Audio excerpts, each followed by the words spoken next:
En la revista de Opinión Democracia queremos dar la bienvenida al doctor Diego Ordóñez, secretario de Seguridad, en un momento en el que preocupa por un lado las intenciones. Hemos visto acciones esporádicas aquí, no solo desde la parte política de esa Asamblea Nacional, en donde vemos repetir discursos, pero daría la impresión de que están desaforados por algo.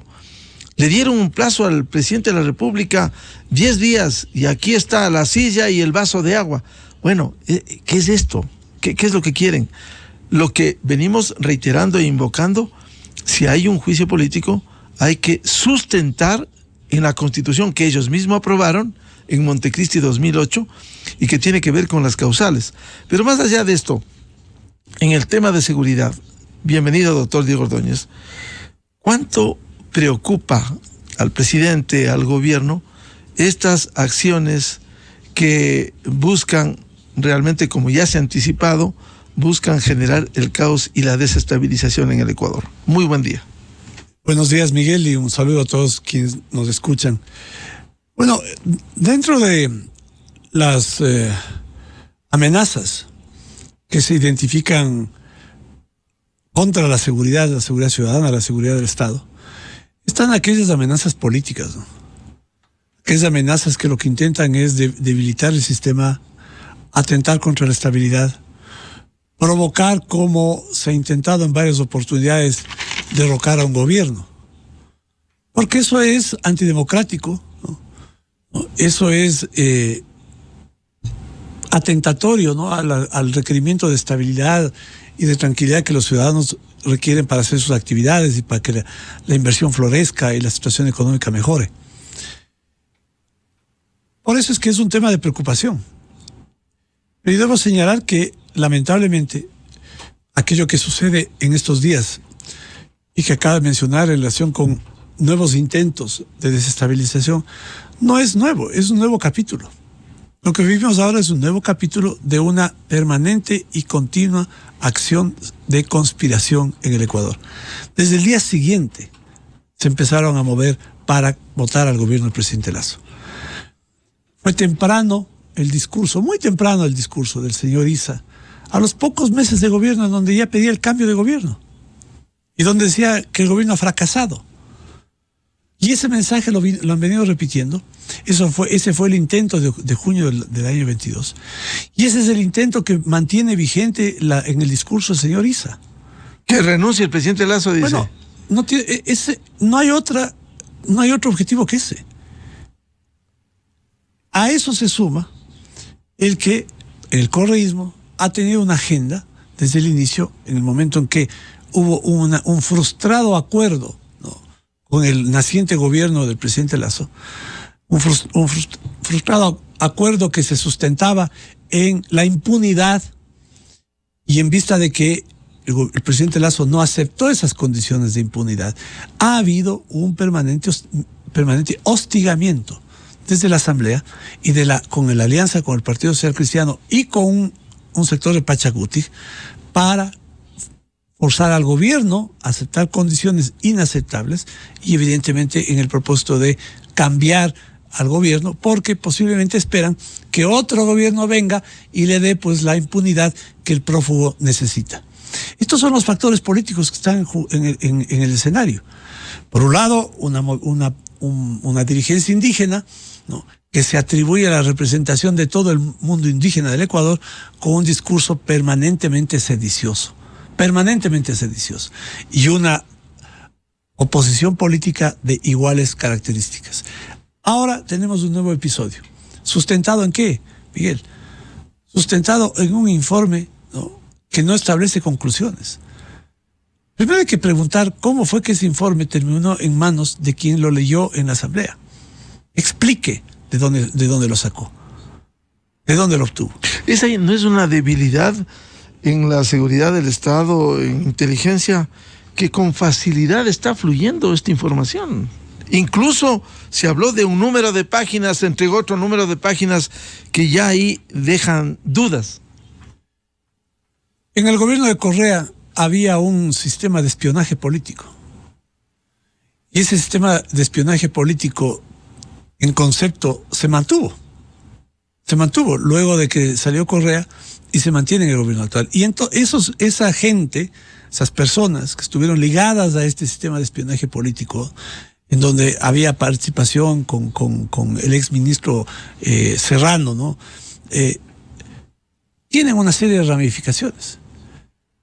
Y como nosotros, como el gobierno, no tiene un espíritu policial, no quiere constituir al gobierno en un Estado, o convertir al Estado en un Estado policial.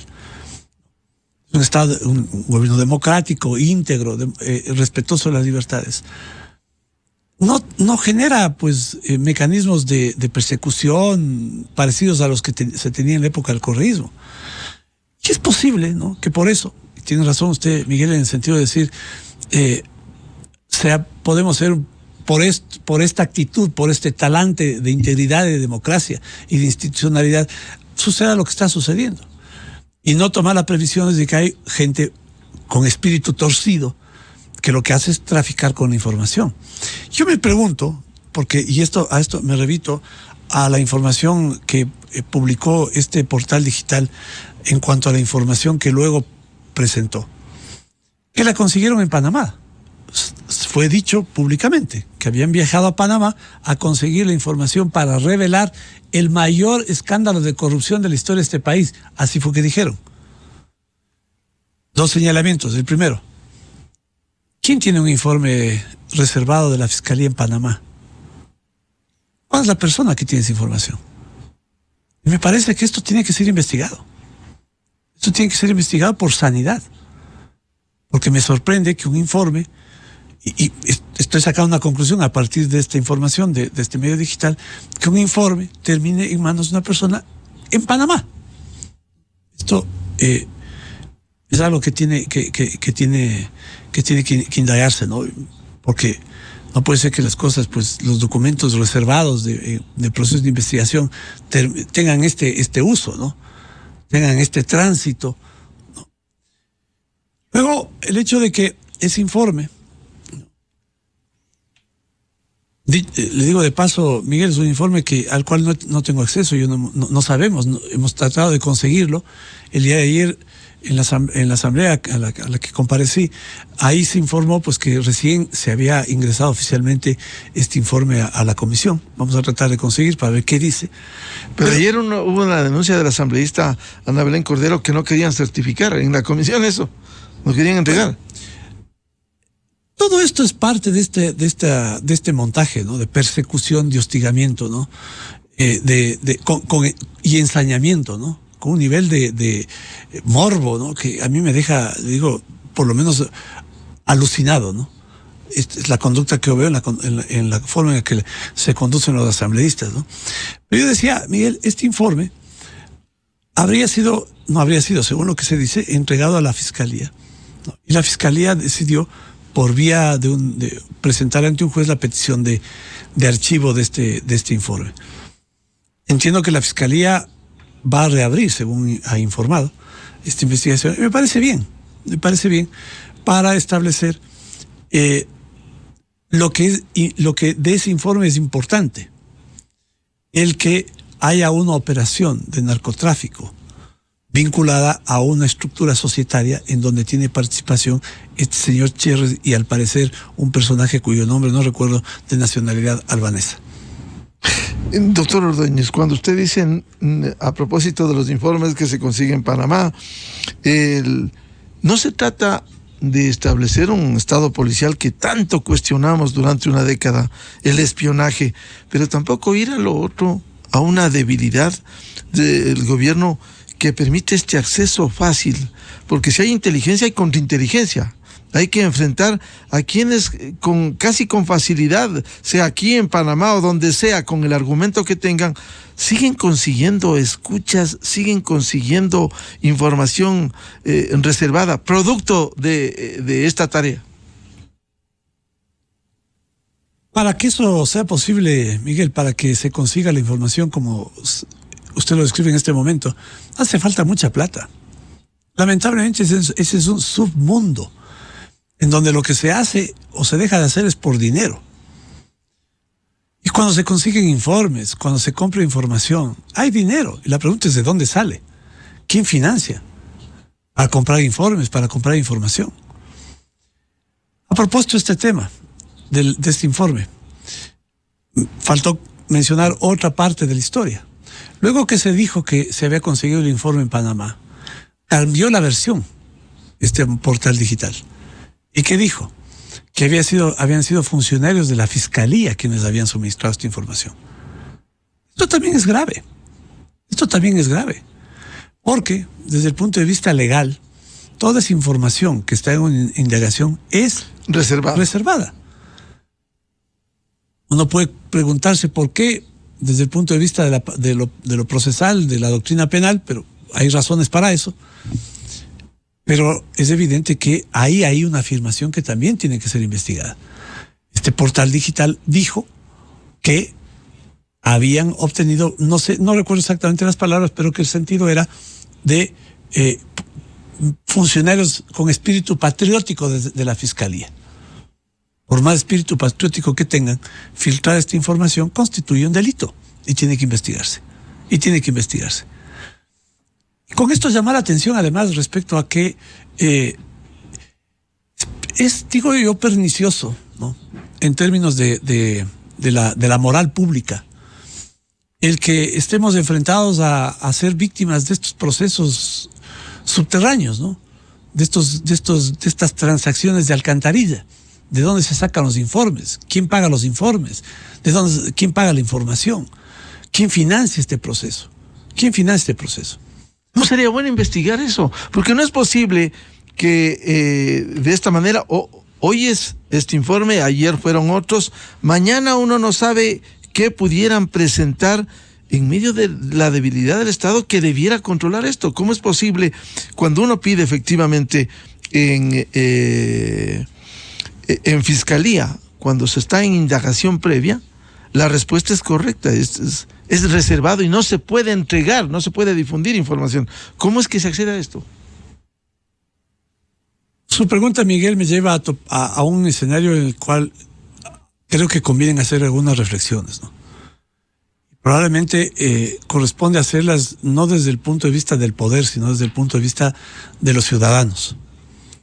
El presidente de la República, en su cadena de esta semana, me parece que el día martes, hizo una imprecación muy dura contra un medio digital, precisamente por lo que estamos comentando, por la forma en que se presenta la información, por la forma en la que se manipula la información y por los advertidos intereses o propósitos que tiene esa manipulación de información desde el enfoque que tiene el gobierno.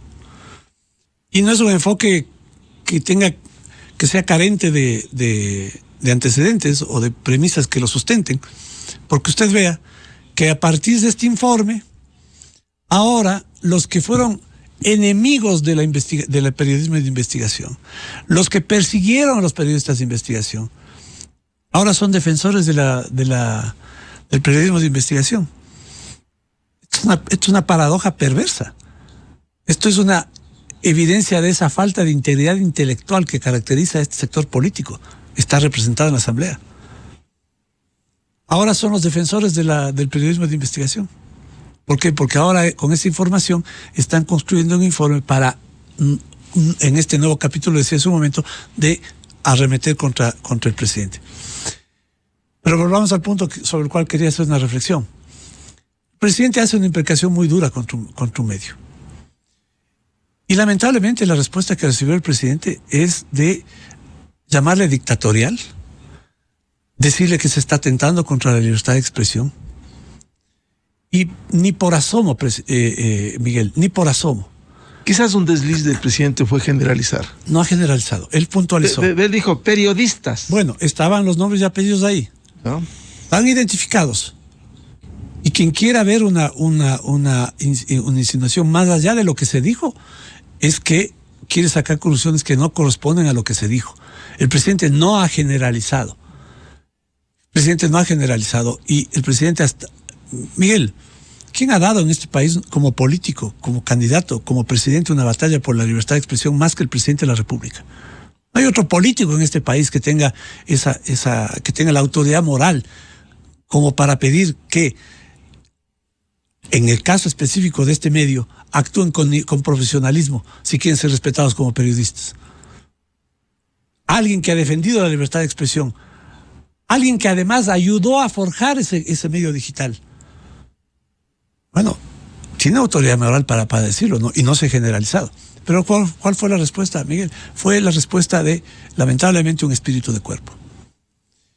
Y una organización como Fundamedios, aduciendo pues que el presidente ha iniciado una persecución a la prensa y muestra una actitud dictatorial.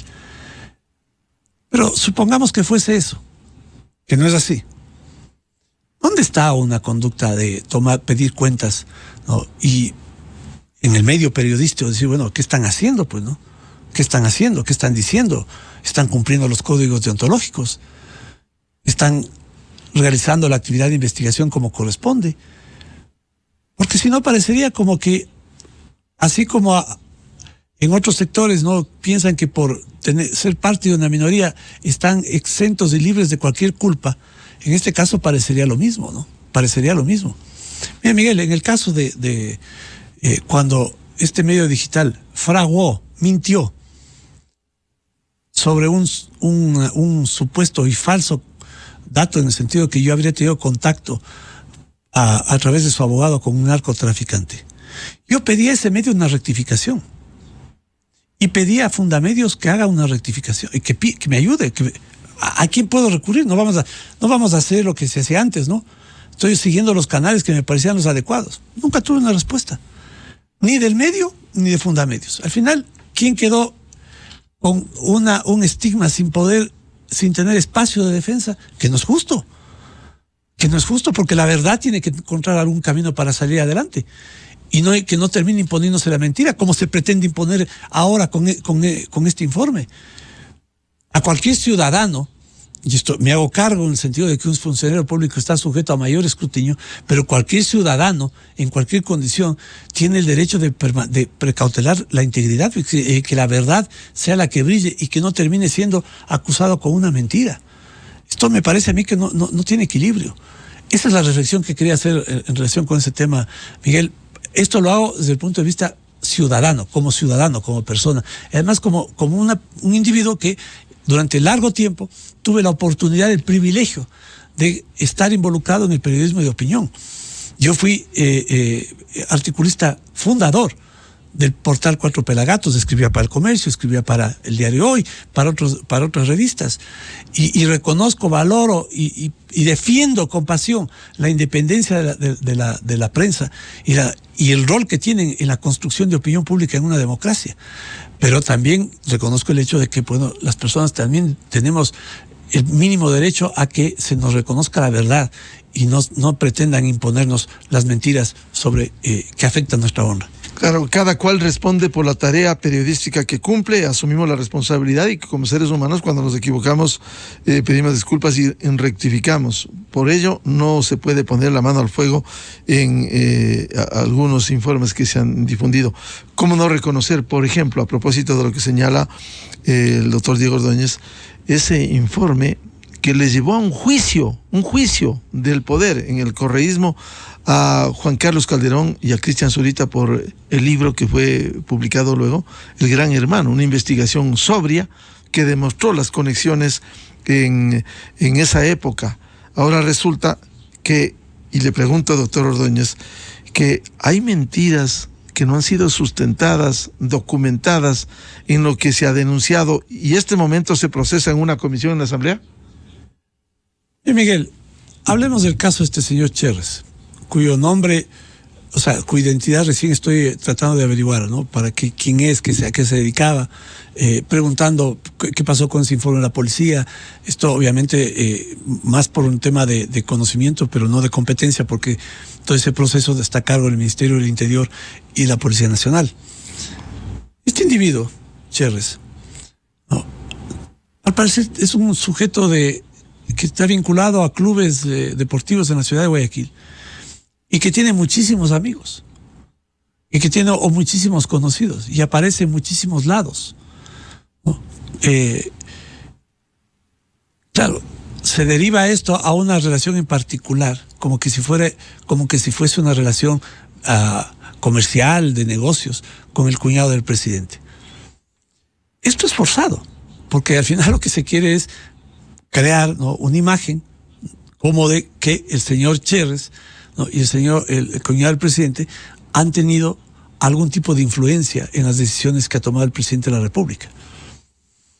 Y esto es una elucubración que no tiene sustento, ¿no?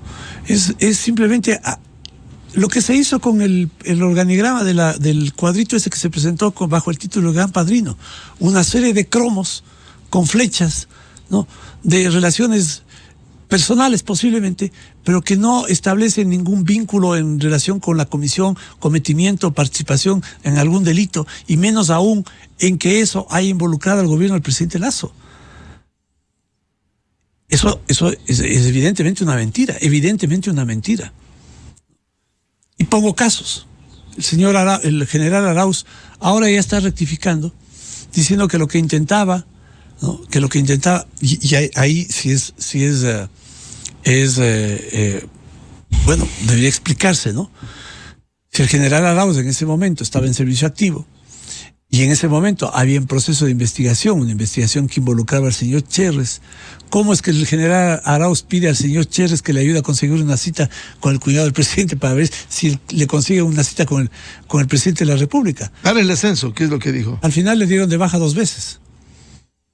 Pero fíjese usted que ahí hay una intermediación de un oficial de policía en ese momento, activo, con un señor que en ese momento al parecer estaba involucrado en una investigación, por lo menos en esa investigación que luego parece que fue archivada.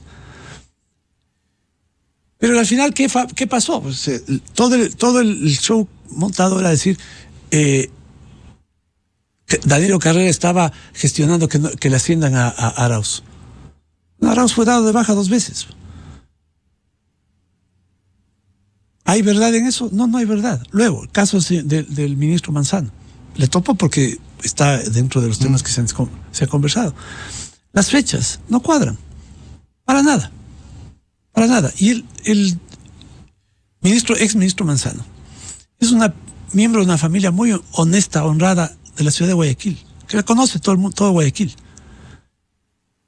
Y un gran ministro, que no necesitó del palanqueo de nadie para llegar a ser ministro del presidente Lasso. El presidente Lasso toma las decisiones independientemente porque, en base a su inspiración, yo le he escuchado, no una, muchas veces al presidente de la República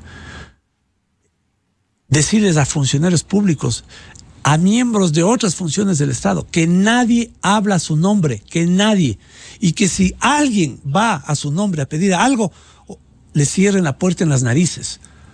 No ahora, lo ha dicho desde el primer día de gobierno. Por eso resulta indignante que se le acuse al presidente de la República de haber tomado decisiones por este tipo de influencias. Y por eso entender que un presidente que está defendiendo su integridad tiene que decir la verdad, y tiene que decir su verdad como la dijo en estos días. Y lo que debíamos hacer, ¿no?, es más bien exigir que aquellos que son el canal de transmisión entre los hechos y los ciudadanos, que son quienes construyen noticia, quienes crean investigación, lo hagan de una manera que sea respetuosa con la verdad, respetuosa con los hechos, y no sensacionalista y peor amarillista. Doctor Ordóñez, uno de los fundamentos, usted fue asambleísta y ha tenido su experiencia anteriormente y hasta la última Asamblea Nacional. El argumento que allí sí se quiere estirar para ir al juicio político, no se sabe hasta el día de hoy a ciencia cierta cuál va a ser el sustento. Sin embargo, la Constitución, artículo 129, habla solo 3 causales: por delitos contra la seguridad del Estado, por delitos de concusión, cohecho, peculado o enriquecimiento ilícito, o por delitos de genocidio, tortura, desaparición forzada de personas, secuestro u homicidio por razones políticas o de conciencia. Aquí se quiere encasillar por delitos contra la seguridad del Estado. ¿Hay o no hay espacio para eso? A mí me iniciaron un juicio político, un par de asambleístas, diciendo que incumplí mis funciones en relación con el caso de la señora, del fallecimiento de la doctora Bernal. Y no cabe ni cabe razones para explicarles que en el ámbito de mis competencias yo no tenía nada que hacer en ese caso. Es un caso de investigación policial, es un caso que cabe y dentro de las competencias operativas e investigativas de la Policía Nacional. ¿Yo qué tengo que ver en ese tema? Nada. Me iniciaron un juicio político por eso. ¿Qué le quiero señalar con esto, Miguel? ¿Cabe la razón cuando se conversa con un asambleísta? No, no cabe ninguna razón. ¿Cabe la ley cuando se conversa, se discute, se intenta llegar a un entendimiento con un asambleísta? No, no cabe la ley. Caben los intereses. Caben los intereses. Bueno, pues estaríamos liquidados aquí por el juego de intereses. Se quiere hacer tabla rasa de la Constitución. Miguel, no hubo nada en el informe Pandora. Absolutamente nada. Pero nada. Un invento malintencionado, perverso. Se fraguó una causal. Se intentó destituir al presidente en junio del 22. En medio del caos provocado por ISA y algún segmento de la dirigencia indígena, se quería aprovechar para, ahora es cuando, veamos cómo le bajamos al presidente. Miguel, hay un detalle que se nos ha olvidado. Manipularon el sistema de votación de la Asamblea. Eso quedó tapado. Bueno, quedó tapado porque nadie investigó, pues. Debía investigarse. ¿Y a quién debería preocuparle más de esto? Al presidente de la Asamblea. Me parece que él presentó la denuncia, debería impulsarse esa investigación, porque se manipuló el sistema de votación. 4 votos fueron registrados a favor de la destitución cuando quienes votaron eran incluso miembros del movimiento, creo, 2 de ellos. Si tenían más suerte y manipulaban más votos, probablemente habían destituido al presidente, sin apelación. Entonces, señalo con esto, Miguel, que la situación no es nueva, y nos debería llevar a una reflexión, ¿no? Y a los ciudadanos, no a cerrar filas en torno al gobierno, sino a cerrar filas en torno a la sensatez, a la racionalidad, al respeto por las instituciones, a cerrar filas frente a eso. Hay un gobierno, Miguel, en esto no quiero ser retórico, recojo la evidencia. Este gobierno está combatiendo como ningún otro en la historia de este país al narcotráfico. Empezamos, lo hemos dicho varias veces en esta mesa, Miguel, con la declaratoria al narcotráfico y a la minería ilegal como amenazas a la seguridad del Estado. Hemos elevado a una categoría mayor que no solamente la delincuencial, para que las estrategias estatales involucren a más instituciones que tienen que ver con la seguridad y la defensa, para tener una acción mucho más fuerte, contundente en relación con estas amenazas. El presidente ha pedido que los jueces sean parte de esta estrategia de defensa, que coadyuven con sus decisiones a que no salgan los delincuentes o que no se pretendan purgar sus penas, sus culpas y sus sanciones en unas cárceles de menor seguridad cuando deben estar en cárceles de máxima seguridad. En toda esta causa debería haber, y en esto reproduzco lo que el ministro de Gobierno señaló el día de ayer, una causa nacional. La seguridad debe ser una causa nacional porque la creación de un sistema nacional de seguridad, las políticas sobre seguridad, las leyes que tienen que ver con seguridad, no van a servir exclusivamente a este gobierno, van a servir al Estado ecuatoriano, cualquiera sea el gobierno que lo administre. Debería ser una causa nacional. El ministro de Gobierno plantea eso y ojalá haya la apertura, la disposición en la Asamblea y en otros sectores de la sociedad para entender que esta es una causa nacional. Es una causa nacional. Pero ¿qué pasa, Miguel? En vez de cerrar filas en torno a esta causa nacional, lo que se intenta, por un lado, ¿no? El señor Issa ya ha amenazado, ha anunciado pues medidas de hecho, paralizaciones, nuevos actos de violencia, ¿no? Que entiendo pues se resolverá en estos días. Y por otro lado, un frente político, ¿no? Creando un ambiente de zozobra en la Asamblea Nacional. Cuando lo que tenemos que estar preocupados es de ver qué hacemos desde cada uno de nuestros ámbitos de acción para mejorar las condiciones en las cuales el Estado enfrenta la inseguridad. ¿Y están preparados en el gobierno frente a esta posible arremetida? En lo político es evidente, en las calles, en grupos sociales que pretendan ir a esta acción que pudiera desestabilizar a la democracia ecuatoriana. Se están tomando todas las previsiones posibles, Miguel, haciendo todos los actos preventivos de todo orden, de orden político, de orden social, en el orden de la defensa y la seguridad también. Todo lo que corresponde hacer desde el punto de vista del gobierno para evitar que puedan volverse a repetir actos como los que sucedieron en junio del 22 y en octubre del 19. El país no aguanta ya ese tipo de paralizaciones. Y en esto pues también hay que contar, yo diría, con la sensatez, la prudencia y el compromiso de quienes van a llegar a los gobiernos seccionales, que yo estoy seguro que todos ellos, sobre todo de las ciudades más grandes del país y de las provincias más grandes del país, todos ellos llegan con la aspiración de solucionar los problemas que no están solucionados en las respectivas ciudades. Y todos ellos entienden, es mi comprensión, que hay necesidad de un ambiente de estabilidad, de concordia, de entendimientos, de acuerdos, de disensos democráticamente administrados, ¿no? Para que el Ecuador tenga un espacio, un escenario propicio para que se puedan realizar actividades o cumplir programas o proyectos que beneficien a las ciudades. Y obviamente no beneficia a la ciudad la paralización, la violencia, la destrucción de calles, la obstaculización del tráfico de alimentos, el impedir que circulen vehículos con medicinas, el impedir vehículos que salen con productos para ser exportados. No, esto es sin duda algo que los ecuatorianos no queremos. Y volvemos siempre a hacer el llamamiento a aquellos que creen que esa es la vía, a que desistan de hacerlo, a que no nos pongan a ecuatorianos contra ecuatorianos, ni a tener que pensar en medidas que no son aquellas que convienen en términos de construir un ambiente de estabilidad o de aproximación o de paz. Ojalá que estas invocaciones, que estas convocatorias tengan resultado y se concrete aquello que el ministro de Gobierno ha expresado es un objetivo del gobierno, que este país tenga acuerdos mínimos respecto a temas que son fundamentales para la sociedad.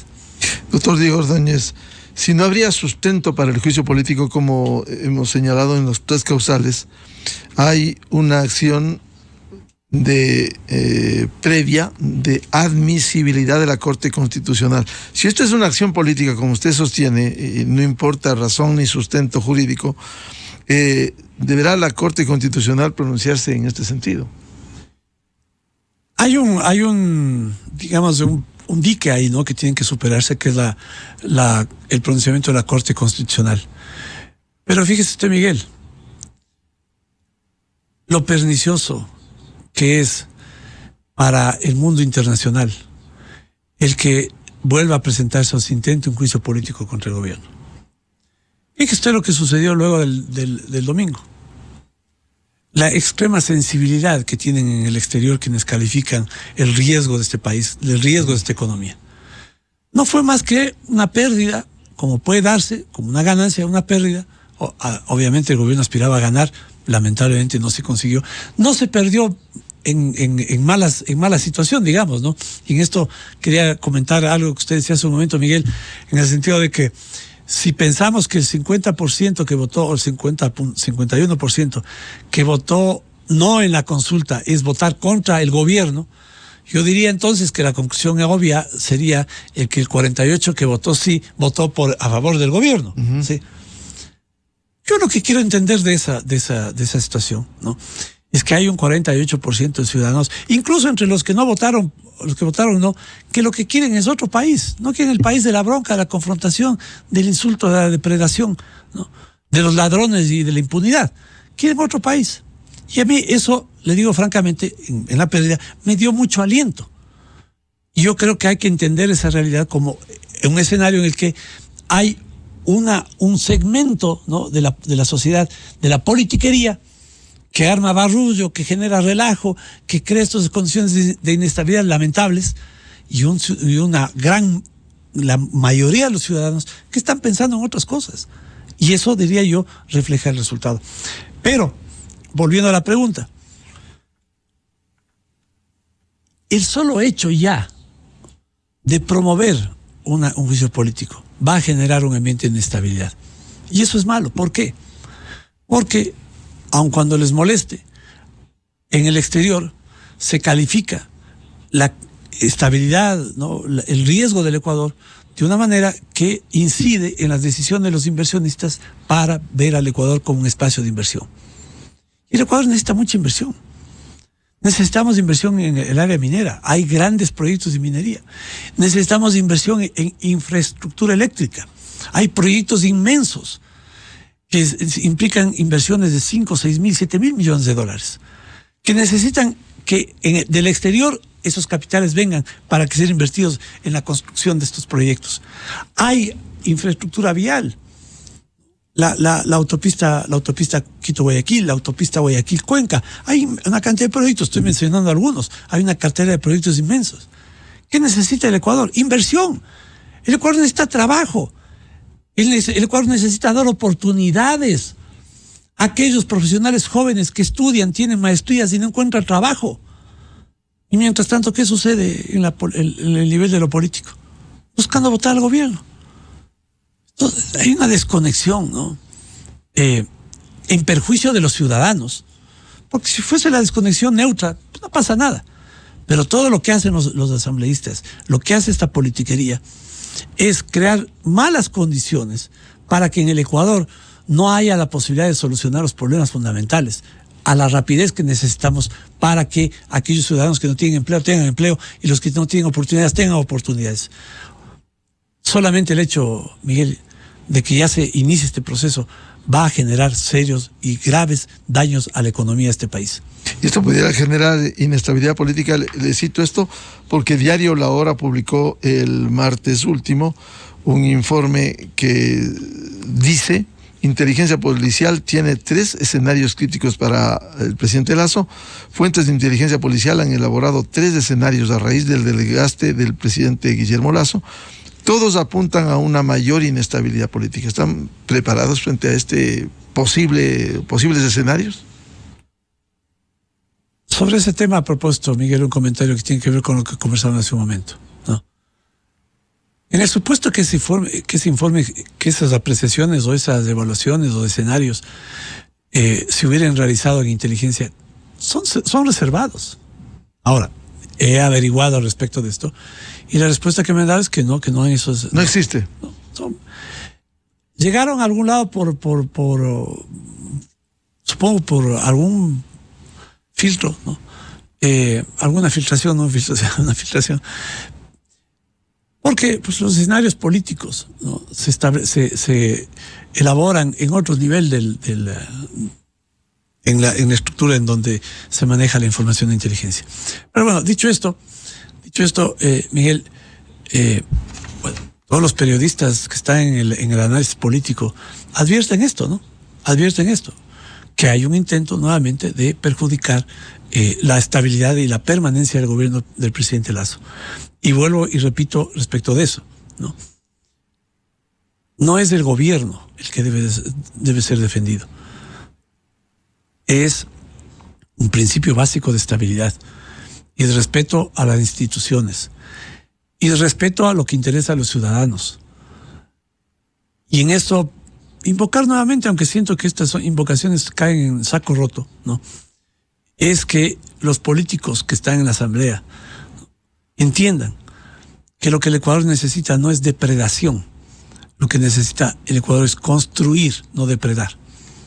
Y la depredación política lo que hace es destruir la posibilidad de que el Ecuador pueda tener soluciones a sus problemas fundamentales con la velocidad que requerimos.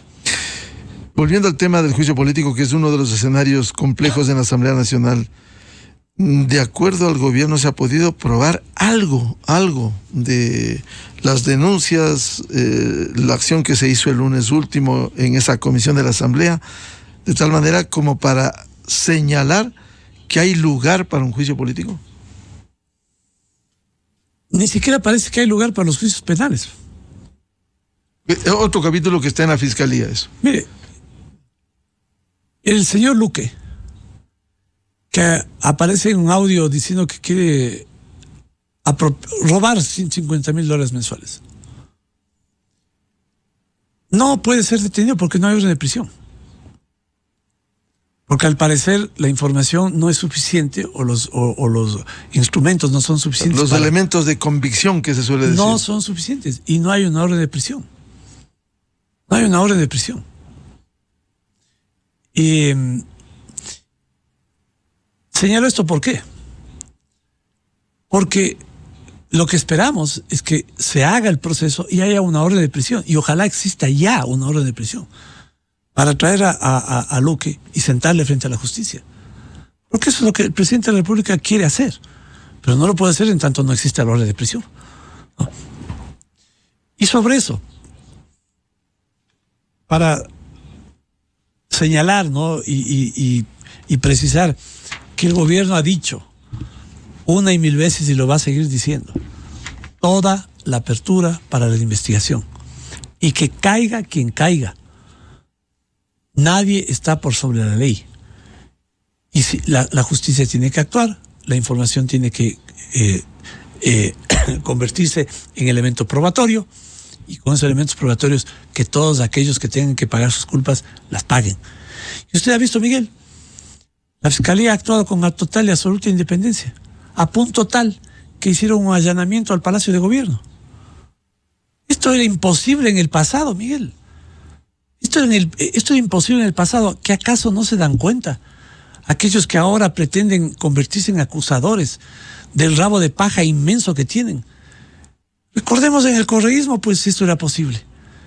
Si la Fiscalía era la oficina de la complicidad con la corrupción, si la Contraloría era la oficina de la complicidad con la corrupción, y el gobierno era en las sabatinas cómplice de la corrupción. Bueno, ahora, en contraste de todo eso, un gobierno que le dice a investigación, a apertura completa y total. Tanto así como que se ha hecho diligencias con ese nivel digamos, de llegar hasta el Palacio de Gobierno. Lo han hecho con libertad y así tiene que ser. Y ninguna limitación, ninguna restricción.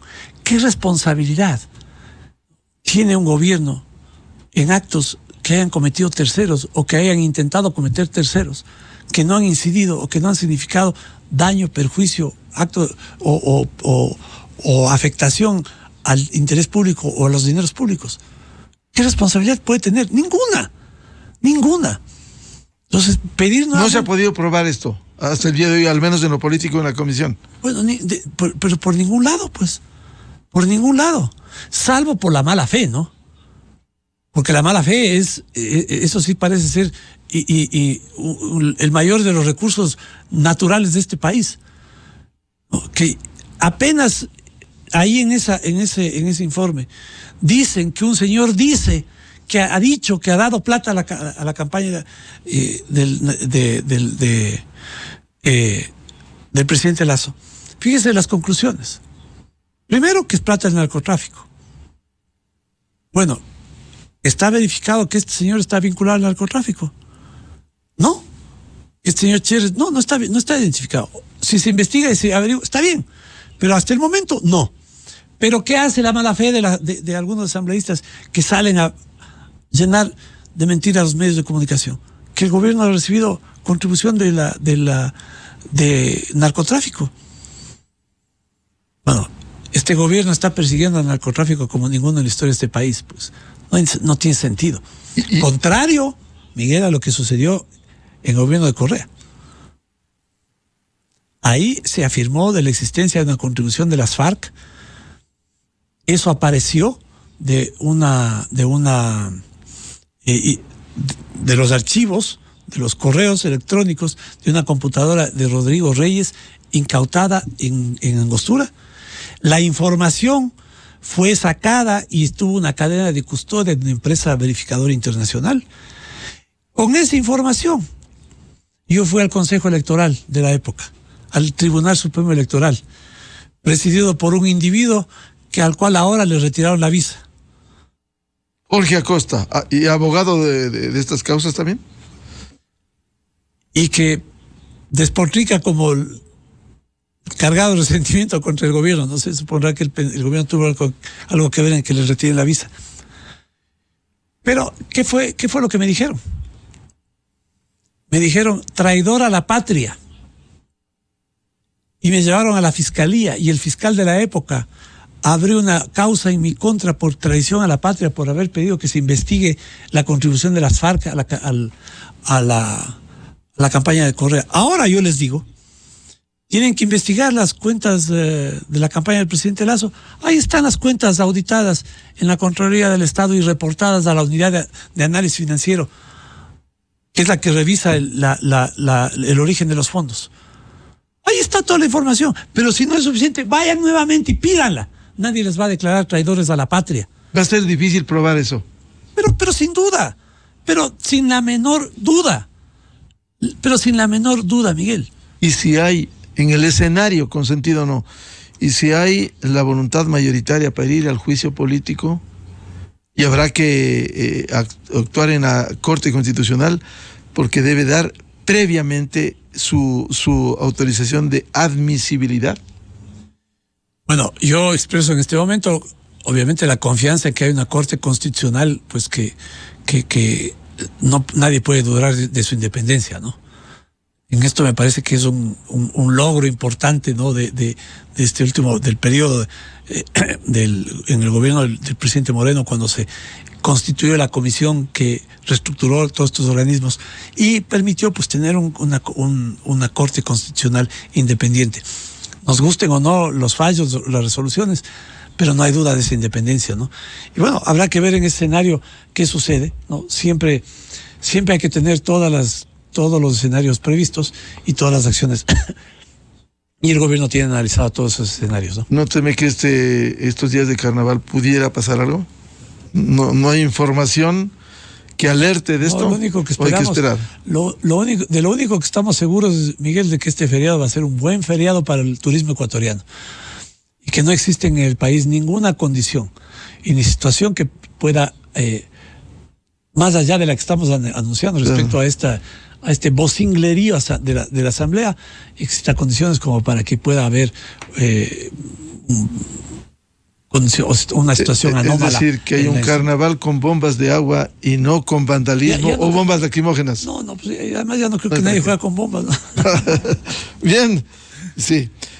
Muchas gracias al secretario de Seguridad del gobierno del presidente Lasso, doctor Diego Ordóñez. Temas de interés sobre lo que sucede en el país. Muchas gracias a Diego Ordóñez. 8:20 minutos en el territorio continental ecuatoriano. Pausa publicitaria. Volvemos con 3 invitados: Jaime Costales, Lolo Echeverría y César Ulloa, para hablar sobre las secuelas de las últimas elecciones y el voto nulo y blanco, que en el caso del Consejo de Participación estuvo por encima de quienes llegan por la vía de las urnas, pero deslegitimados. Miguel Rivadeneira en la revista de Opinión Democracia. Inicio de espacio promocional y publicitario. ¿Qué es Nissan e-Power? Es un nuevo sistema de motorización eléctrica que no necesita conectarse para recargar la batería. Es una aceleración única con un nuevo poder eléctrico. Esto es Nissan e-Power.